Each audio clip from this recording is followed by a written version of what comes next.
Al-Halaqi asserts the importance of integration between legislative and executive institutions.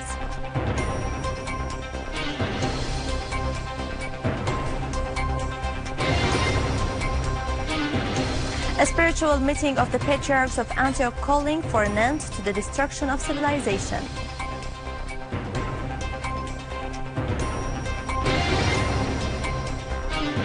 And Syrian Air Force targets terrorist gatherings in Idlib and Homs countryside.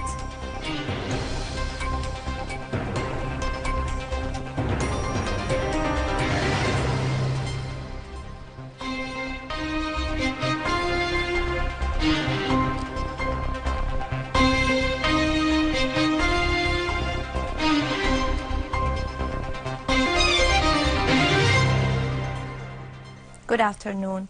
The People's Assembly held a meeting today with the presence of Prime Minister Dr. Wael Al-Halaqi and the cabinet members. Al-Halaqi asserted the complementary roles of legislative and executive institutions in improving the standard of living and services for the people and in boosting the nation's immunity against the current challenges. The Prime Minister added that a monthly reward of 10,000 Syrian pounds will be dedicated for the combatant soldiers of the army and armed forces starting from next month. For his part, Parliament Speaker Mohammed Jihad al-Laham said that the Syrian Arab Army is accomplishing its mission as it has always done in defeating terrorists in different battlefields, foiling the plots hatched by Syria's enemies. On the ground, the Syrian Arab Army unit destroyed several hideouts for terrorists from Al-Nusra Front on the northwestern slopes of Mashara Hills in Qunaytira's countryside. The operation coincided with other military operations in which Syrian Arab Army units eliminated many terrorists from Al-Nusra in Khan al-Sheikh, Beit Sabr, and Ain al-Bustan in Damascus countryside. Meanwhile, a military source said that the Syrian Air Force targeted several gatherings of terrorists in Ariha and many other areas in Idlib countryside, killing many of the terrorists and destroying their weapons and vehicles. In Homs countryside, the Air Force targeted the terrorist gatherings and hideouts in many areas, killing dozens of them, including non-Syrians.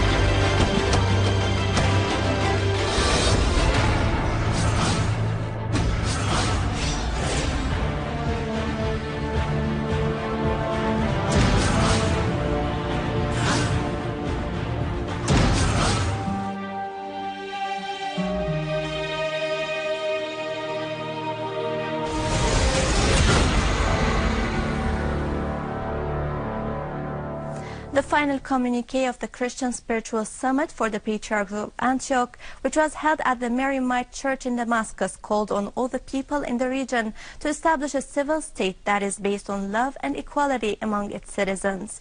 The communique asserted the importance of facing Takfirism, which threatens the whole region with all its Muslim and Christian citizens. The statement underlined that what is happening in the region, including the destruction of nations with their history and culture, is a scheme planned for the region by those who want to dominate it, and those terrorists who are used as tools to execute the scheme are nothing but enemies of humanity and religion.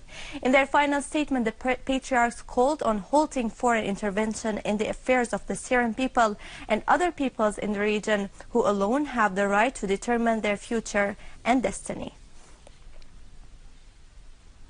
The spiritual meeting of Patriarchs of Antioch has been held in the Maryamite Cathedral of Damascus. The Maryamite Church in Damascus has witnessed the spiritual meeting of Patriarchs of Antioch with the participation of His Beatitude Patriarch John X Yazji, Mar Ignatius Ephraim II, Gregorius III Laham, Mar Ignatius Yusuf III Yunan, Cardinal Mar Bshara Butros Rai, and the Papal Ambassador in Damascus. Patriarch Yazji said that we have gathered today to say enough for the killing and destruction of civilization in the cradle of civilization.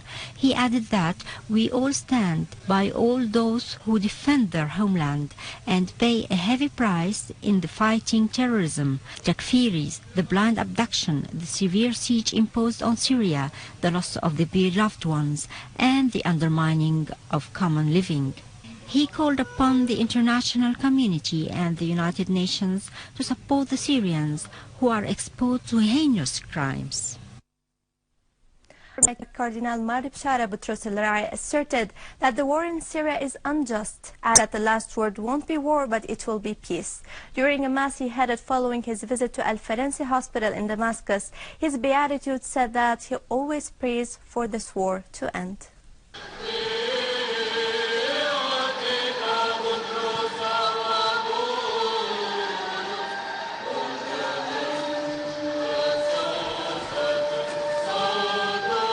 Maronite Patriarch Cardinal Marib Boutros El-Rai, while heading a mass at the St. Anthony Cathedral, Maronite Catholic Archparchy of Damascus, said that the Orient is facing an arbitrary war aimed at wreaking havoc and destruction.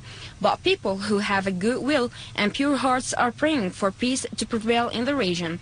He demanded an end be put to the war waged against Syria and that the displaced come back to their homes. He has condemned acts of the sides that support and arms terrorists to commit crimes and vandalism in Syria. El-Rai added, Christians and Muslims have been living together for 1,400 years and they have a common culture, adding that this war aims at destroying our material civilization, but it will never destroy our mental or moral one that lies in our hearts and souls. The second pastoral visit of the Patriarch is a response of Patriarch John Yazji's invitation to Christians and Muslim summit that gathers the Anitok Patriarchs in Damascus. Then the Patriarch El-Rai inaugurated the Bishop Raymond's Social Center. For his part, Minister of Endowments Dr. Muhammad Abdul Sattar Al-Sayed has affirmed that Syrian Muslims and Christians are adherent to their country's national unity. Heading a delegation from Damascus scholars in a visit to Patriarch El-Rai, Dr. Al-Sayed said that Damascus is still firm in the face of terrorism. The visit of the Patriarch to Syria is a gospel of peace and a Christian hope for a better future for Syria that's the cradle of civilizations and cultures. Stock market fell more than 6% as the results of the parliamentary elections. With 99% of votes counted, Erdogan's governing Justice and Development Party won the election for the fourth time in a row with around 40.79% of the votes, but they represented a steep fall in support from more than 49% in 2011. The People's Democratic Party succeeded for the first time to enter the parliament as it managed to surpass the steep of 10% of the votes by taking 12.6% and around 79 seats of the 550 parliamentary seats.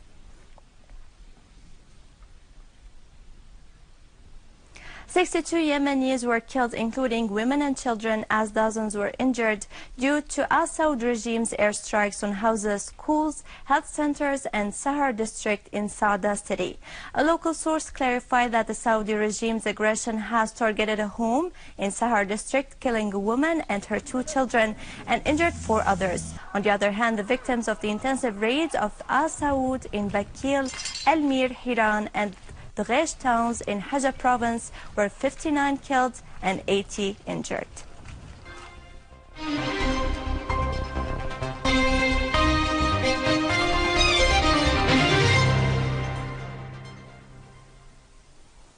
Al-Mushtahid Hospital is the main public hospital in Damascus city. Repeated terrorist attacks have increased the burden on it, though it is always on full alert 24/7. Let's see more in the following report. Mariam fell down the stairs today, breaking her leg. It is a day she will remember. But for the staff of Al-Mushtahid Hospital, Mariam is just one of 1,200 patients who cross the doors of Damascus's central hospital every day. The hallways are cramped, with people waiting to be checked, treated, or medicated. This has turned into the major medical facility in Damascus, and with more and more people seeking safety in the capital, already heavy strain on the hospital is growing. We toured the hospital with Dr. Aziz Haj Ali, the hospital's chief resident.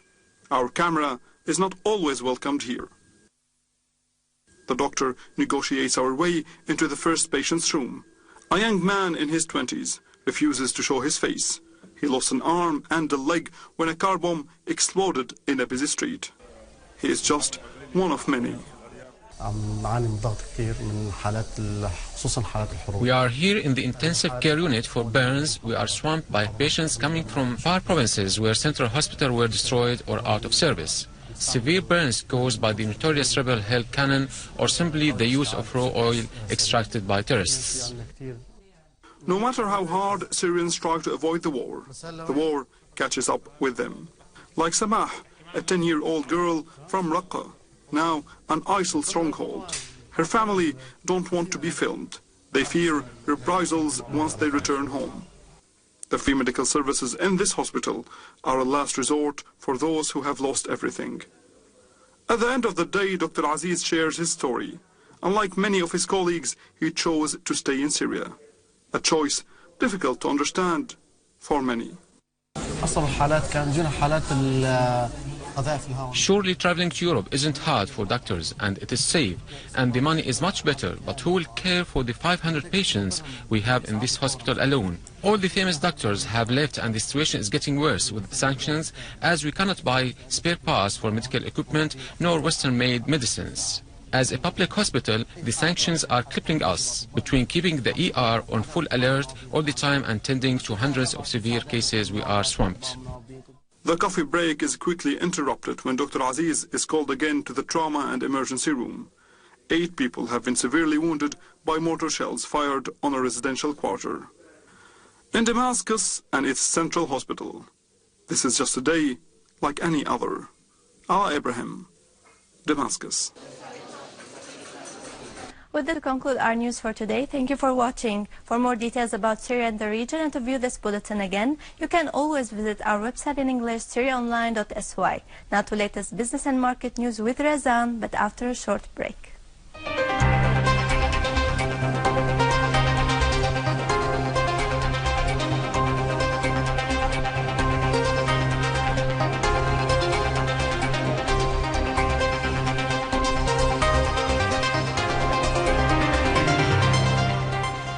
Good afternoon. Amounts of medicines and serums arrived in the international Qamishli airport and they were delivered to the foreign trade company Pharmix, Hasaka branch. The medicines included anti-scorpion and anti-snake venom serums and immunological drugs, which cover the needs of such medicines in the province for 3 months. The medicines will be distributed to the public and private sectors, according to Al-Somal, who stressed that the pharmacological situation in the province is good in general, as all types of medicines are available and there is no shortage in any type. Last May, Pharmix received amounts of generic drugs, which were distributed to the public and private sectors.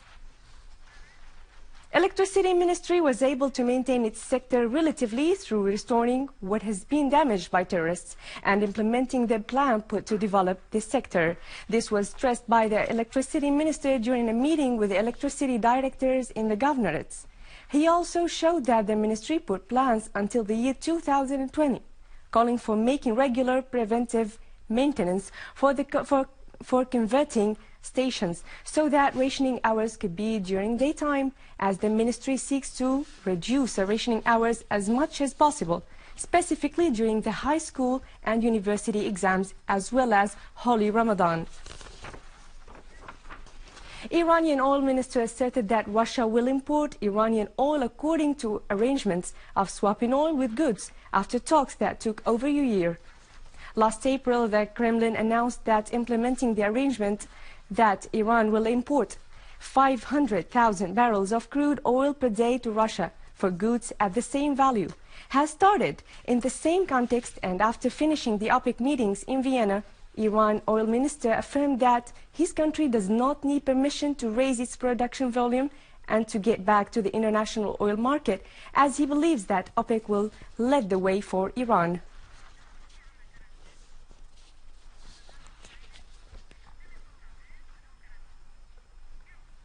With this, we conclude our economic news for today. Thank you for watching, and goodbye.